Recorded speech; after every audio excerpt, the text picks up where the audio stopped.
ভোরের আলো ঘুম ভাঙল ছোট্ট গ্রামটি। এই গ্রামে থাকতো সাহসী আর কৌতূহল মেয়ে মেঘলা। ফুল, পাখি আর প্রকৃতির সঙ্গে ছিল গভীর বন্ধুত্ব। কিন্তু আজকের দিনটা তার জীবনের সবচেয়ে বড় অভিযান শুরু হতে চলেছে। দাদুর পুরনো ঘরটি অনেক বছর ধরে বন্ধ ছিল। কৌতূহল নিয়ে দরজাটি খুলতেই ধুলো আর পুরনো জিনিস মাঝে মেঘলার চোখে পড়লো এক অদ্ভুত আয়নার দিকে। আয়নাটি হঠাৎ নীল আর সোনালী আলো জ্বল করছিল। মনে হলো যেন আয়নাটি জীবন্ত ও মেঘলাকে ডাকছে। মেঘলা একটু ভয় পেল, কিন্তু তার সাহস ভয় হারিয়ে দিল। সে ধীরে ধীরে আয়নার দিকে তাকিয়ে গেল। এক মুহূর্তে চারিদিক ঘুরতে লাগলো রঙিন আলো। চোখ খুলতেই মেঘলা নিজে দেখতে পেল এক জাদুময় অচেনা রাজ্য। স্বাগতম। একটি সাদা খরগোশ এসে বলল, আমি লাফু।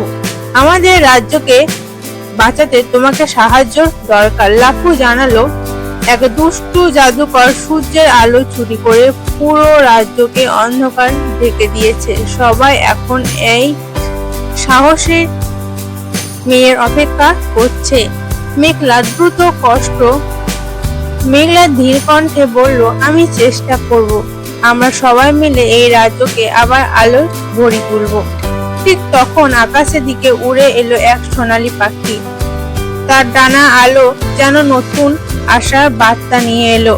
তিন বন্ধু পৌঁছে গেল রহস্যময় সত্যের বনে প্রবেশের দ্বারে। সামনে কি অপেক্ষা করছে তা কেউ জানে না, কিন্তু তাদের অভিযান এখনো সত্যি শুরু হলো।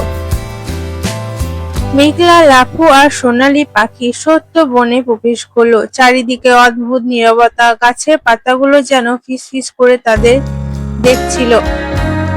হঠাৎ একটি বিশাল গাছ চোখে খুললে দেখলো, গাছটি বলল, সামনে যেতে হলে সত্য বলতে হবে। মিথ্যে বললে এই বন তোমাদের পথ বন্ধ করে দেবে।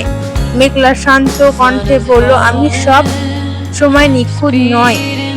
আমি সত্য বলার চেষ্টা করি এবং অন্যর উপকার করতে ভালোবাসি। মেঘলা কথাটি শুনে গাছটিকে হাসালো। সঙ্গে সঙ্গে গাছটির শিকড় সরে গিয়ে সামনে একটি উজ্জ্বল আলো পথ তৈরি হলো।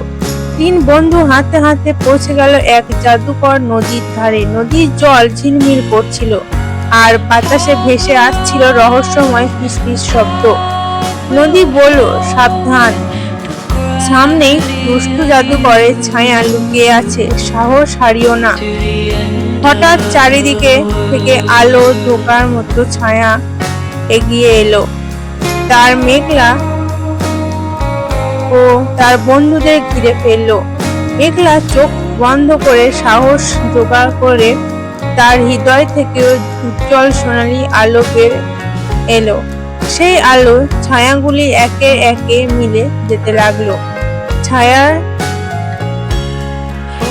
চলতে যাওয়ার পরে একটি পাথর বিধি উপরে সোনালী রঙের জাদু চাবি দেখা গেল।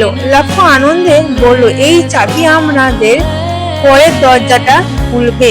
দূরে দেখা গেল বিশাল কালো দূর। মেঘলা দুষ্টু কণ্ঠে বলল, যতই বাধা আসুক আমরা থামবো না। তা ধীরে ধীরে দুর্গের দিকে এগিয়ে গেল। মেঘলা, লাফু আর সোনালী পাখি বিশাল অন্ধকার দুর্গের সামনে এসে দাঁড়ালো। দুর্গের দরজা ধীরে ধীরে খুলে গেল। ভেতর থেকে ঠান্ডা বাতাস আর রহস্যময় শব্দ ভেসে আসতে লাগলো। দুর্গের ভেতরে ছিল ঘন অন্ধকার। হঠাৎ দেওয়ালে ঝুলে থাকা একটি জাদু মশলা নিচে থেকে জ্বলতে উঠলো। সেই আলো তাদের সামনে এগিয়ে যাওয়ার পথে দেখাতে লাগলো। ঠিক তখন পাথরের আড়াল থেকে বেরিয়ে এলো ছোট একটি নীল ড্রাগন। সে হেসে বলল, ভয় পেও না, আমি তোমাদের বন্ধু। আমার নাম নীল। আমি অনেক দিন ধরে তোমাদের জন্য অপেক্ষা করছি। নীল একটি পুরনো জাদু মানচিত্র বের করলো। মানচিত্র 7টি রহস্যময় স্থান চিহ্ন জ্বলজ্বল করছিল। সে বলল, সব পরীক্ষা শেষে করতে পারলে রাজ্যে আবার আলো ফিরে আসবে। চার বন্ধু এগিয়ে গেল, পৌঁছে ঘুমন্ত পাহাড়ে। এখানে সামান্য শব্দ পাহাড়কে জাগিয়ে তুলতে পারে, তাই সবাই খুব সাবধানে পা ফেলতে লাগলো। মেঘলা সবাইকে ইশারা করে বলল, একদম শব্দ করবে না, আমরা ধীরে ধীরে এগোবো। সবাই নিস্তব্ধ সামনে চলতে লাগলো। হঠাৎ কুয়াশার ভেতরে দুটি লাল চোখ উজ্জ্বল উঠল। দুটি দুষ্টু চোখের ছায়া গর্জন করে বলল, তোমরা কখন সফলতা হতে পারবে না। মেঘলা পরে ভয় পেয়ে জাদুর প্রতীকের সামনে দাঁড়ালো। মুহূর্তেই একটি উজ্জ্বল সোনালী আলোর ডাল তৈরি হলো। কালো জাদু সেই আলো ভেদ করতে পারল না। ছায়া মিলে যেতেই পাহাড়ের ভেতরে খুলে গেল একটি নতুন পথ। সামনে দেখলো গেল অনেক রংধনু আলো ভরা এক অপূর্ব গুহা। গুহার মাঝখানে একটি বিশাল উজ্জ্বল আলো জ্বলছিল। মেঘলা বুঝতে পারল এই প্রতীকের মধ্যে লুকিয়ে আছে তাদের জয় সবচেয়ে বড় রহস্য। রংধনু গুহার মাঝখানে দাঁড়িয়ে ছিল এক বিশাল জাদু প্রতীক। 7 রঙের আলো চারিদিকে ছড়িয়ে পড়ছিল। মেঘলা ধীরে ধীরে প্রতীকের দিকে এগিয়ে গেল। মেঘলা স্পর্শ করতে পুরো গুহা আলোয় ভরে উঠল, যেন বুঝে গেল একটি সাহসী ও সৎ হৃদয়ে তার শক্তিকে জাগিয়ে তুলেছে। ঠিক তখন প্রচন্ড